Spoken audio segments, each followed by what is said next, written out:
Well, good morning. I'm dressed in this kit because we haven't started. What we plan on doing today is we've got a couple of members of the 1879 group are coming down, and we're very grateful for them to come down because these ones have come from around Wolverhampton, I think. A long way. We're going to do a little bit on Islandwana and Rocks Drift. We're not going to be long at it, but I hope you enjoy what we're doing. And if you do, just remember,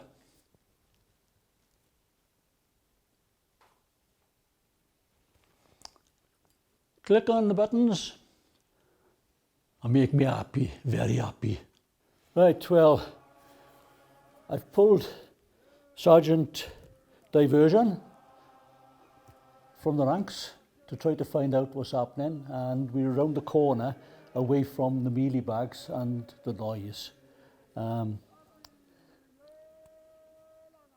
You better put something on your head to protect yourself. Oh, no one told me about that, thank you. Yeah.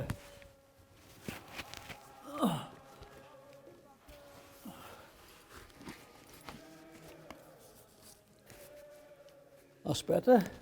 My boyfriend, when I get home, won't be happy.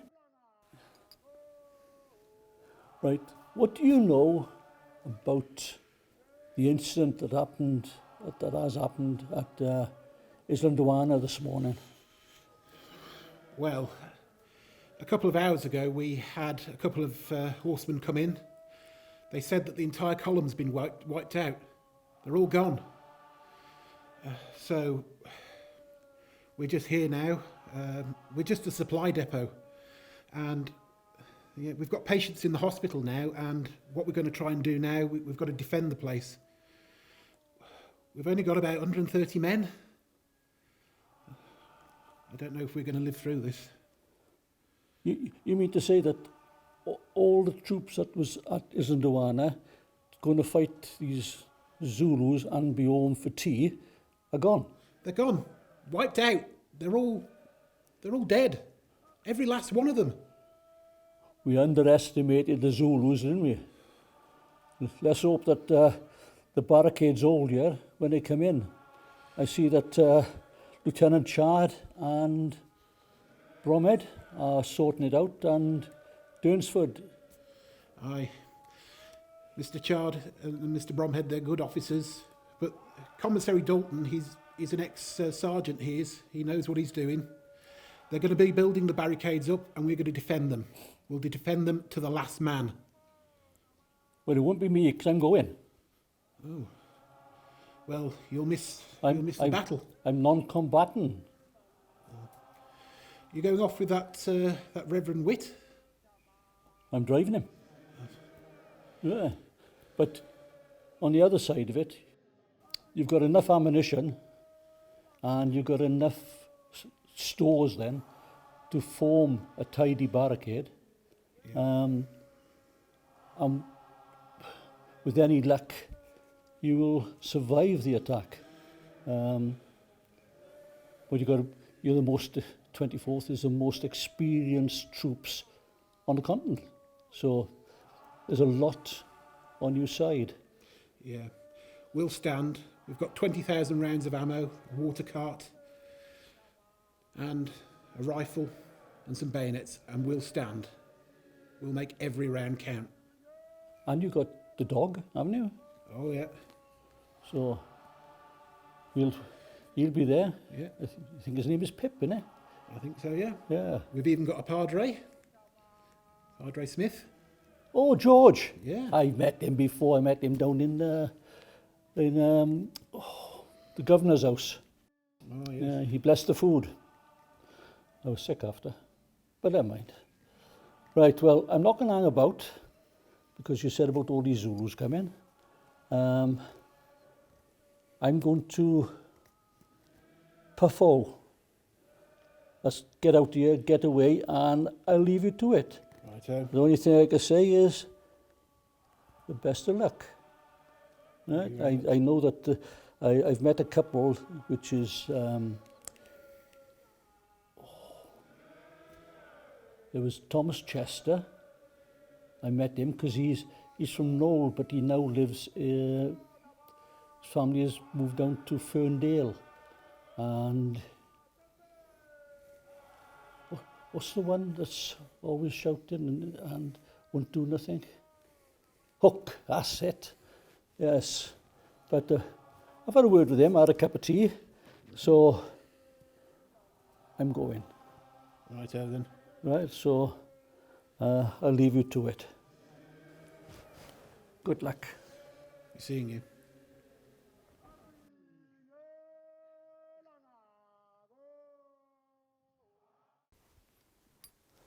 Right, in front of you now we've got Richie, not the Richie behind the camera, Richie 1879 group.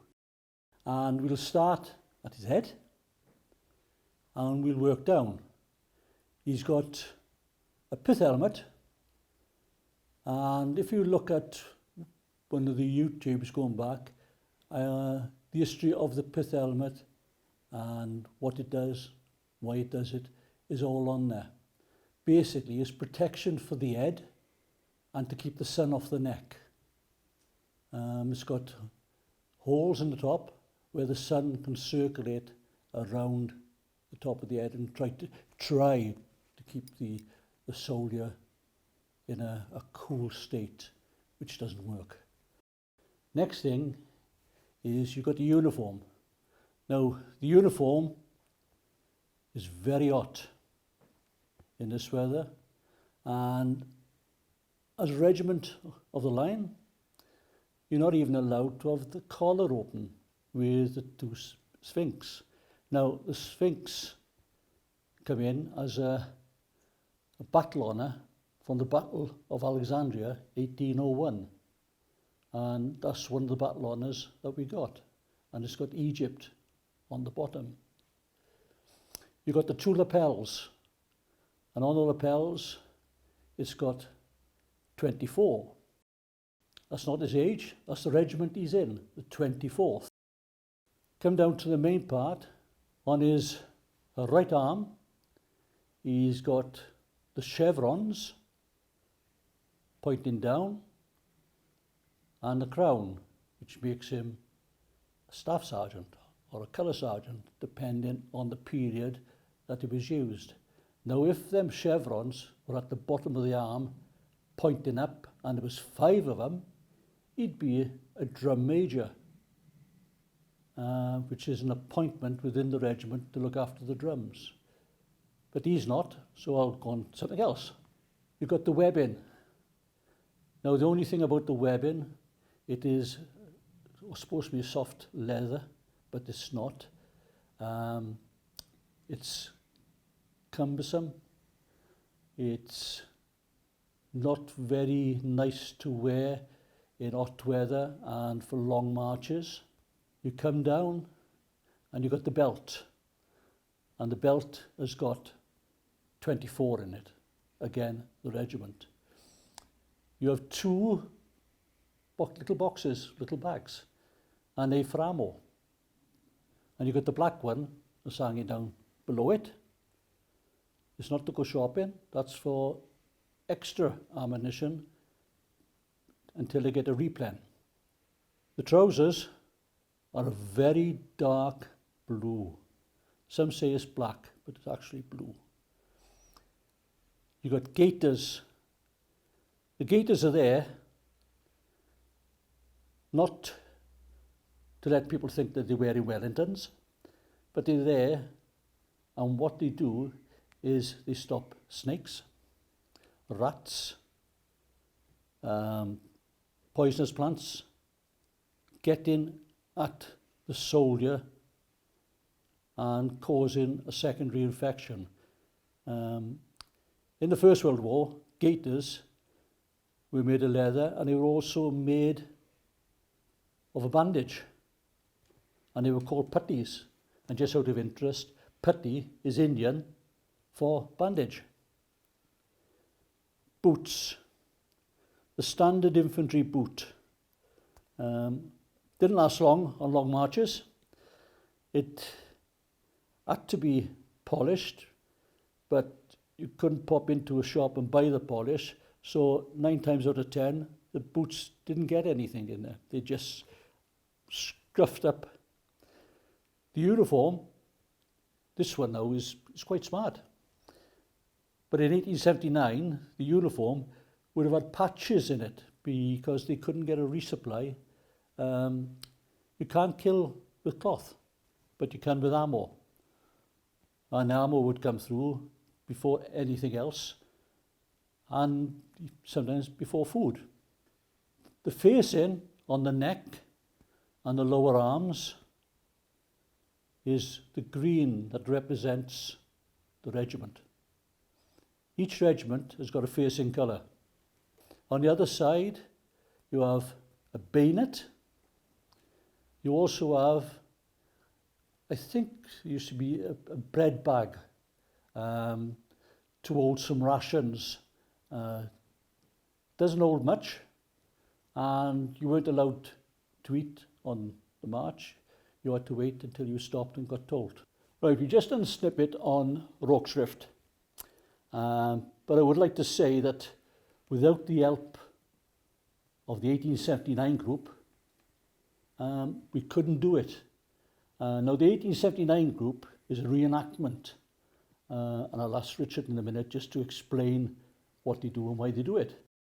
But the other member of the team, as I said, was the ex-policeman, Diversion, and we got his father, who was an undertaker before joining up, and his name is Die Let You Down Slowly. The kit is bought by themselves, so it is a dedication more than the basic hobby. When you're talking about Henry Martini, 577 450, you're talking about 900 to £1,000 plus. So it's not cheap, but well worth it. Can you tell us a little bit about what the group does? Certainly. The 1879 group was formed over 20 years ago now to perpetuate the memory of those who fought and died in the Anglo-Zulu War on both sides. We do a lot of living history displays where we live in period tents and eat period food. We practice military drills of the 19th century and give tactical demonstrations of soldiers of the period. We do grave rededications and services of remembrance for those who fought in the wars. The group has paid for a lot of graves to be repaired and rededicated, and really we're there to perpetuate the memory of, say, the soldiers on both sides of the conflict. We've done a lot of work in South Africa with the Zulu Nation themselves, and we have many friends over there, and we also have friends in the Royal Regiment of Wales who we like to work alongside with. Am I right in thinking, going back, that a member of your group had permission to get married at Rockshrift in the church? Oh yes, it was quite a long time ago. But yes, some of our members have had some of their very special ceremonies at Rockshrift in South Africa. And that, I should imagine, is quite an high privilege. Oh, very much so. It's and the other thing is King Goodwin visited the museum. I thought it was only last year, but it's not. It's about 2 years ago. Yes, 2 years ago, the King, he visited with his royal party, and we were highly honoured to provide a guard of honour for him. And he was a very nice gentleman, and he's very sadly missed. Yeah, I had a good laugh with him, because when I give him the colours, I sort of leaned over and I said, you couldn't get them the first time, so I'll give them to you now. And he just burst out laughing. So he had a pucker sense of humour, and he's very religious as well. Oh, yes. And when you think of the Zulus, you'd think of a pagan religion type of thing, not a Christian type. But and the Zulus very very friendly. Yes, very much so. Yes, we talked a lot with them, and it's very interesting to hear about life in South Africa and really how different it is from where we are. But yeah, it's good that they have been able to visit us, and some of us have been able to visit them and see their homeland. And yeah, we hope to do this more in the future. Are you married? Sadly not. You're his dad, That's right? true. Yeah. Member of the team as well. Do you go to South Africa with them sometimes? I haven't been yet, but we're saving up to go next time. Right. Well, when you go next time and you go to the Zulu village, have a word with the king out there, the new king, and try and get him set up with one of the princesses. You know, that's a really good idea. He's sitting there with a grin on his face. Yes. I'm not saying no more. But a good Zulu sitting on your lap, you could be in the member of the team. 1879 group. Danny will be happy. Danny Tully. Oh, very much so. Yes. Polish his head. Never mind. But I've got to say, thank you very much for helping us in this. And it wasn't until about 5 minutes before we started that someone got collared to stand in because another member didn't turn up. I won't mention no names, no pack drill, and we got Vaseline on his chest to get the coat shut. So I'm going to finish now because when he breathes out, the bullets are going to be like ricochets at Indrachiba there. Right, but thank you very much. And this is from the team. Keep safe, keep well, keep indoors, and look after your elderly. Okay? I'd asked Bill to come across, but he's too knackered to walk at the moment. He's been up or been awake for about 10 minutes. Do you want to come and say so long, Bill? Come on. Now, Bill was a miner.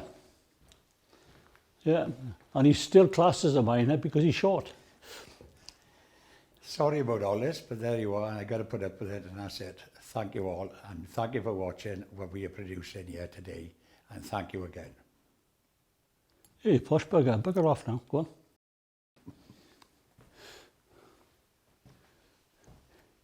He was taught, and the school he went to was approved by 3 judges.